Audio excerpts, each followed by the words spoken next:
গীতা চিনতে পেরে গেছে আমাকে। আজকে গীতা নিজের পায়ে হেঁটে আমাদের সাথে দেখা করতে এসছে। আপনারা বিশ্বাস করবেন না, এখন বিকেল 5:45 বাজে, আর গীতা আমাদের সেই ছোট্ট গীতা যাকে আমি দেখা করতে যেতাম, যার সাথে টুকটুকি মাসির সাথে হেঁটে হেঁটে এসছে আমাদের সাথে দেখা করতে। চিন্তা করা যাচ্ছে গীতা, এত ভালোবাসো তুমি আমায়? হ্যাঁ, একা একা চলে এলে মা তুমি? ওরে বাবা, আমি দিচ্ছ তুমি একা একা চলে এলে? হ্যাঁ মা, এত ভালোবাসো?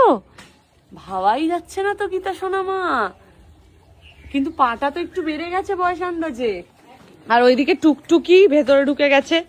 এই টুকটুকি, টুকটুকি জল খাচ্ছে, দেখুন টুকটুকি কল থেকে জল খাচ্ছে। খাও খাও খাও, কোনো কেউ মানা করেনি। কাকিমা, গীতা প্রথম আমাদের বাড়িতে ঢুকে গেছে, সবাই ঢুকে গেছে আমাদের বাড়িতে।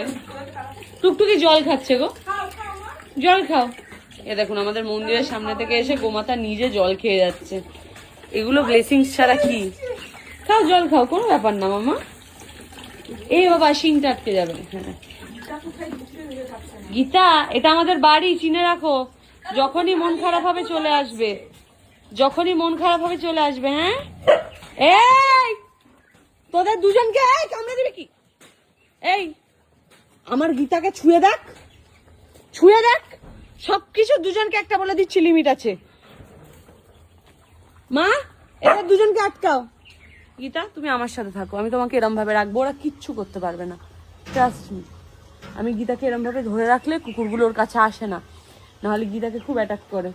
টুকটুকি, গীতাকে একটু প্রোটেক্ট করো তো। তোকে আমি আছি, তো সাবধানে যাও। হ্যাঁ, টাটা। সবাইকে এখন মা খেতে দিচ্ছে, এসেছে। কিন্তু আমাদের গীতু রানী তো কিছু খায় না। গীতুকে একটু কলা দাও না, দেখো না খায় কিনা।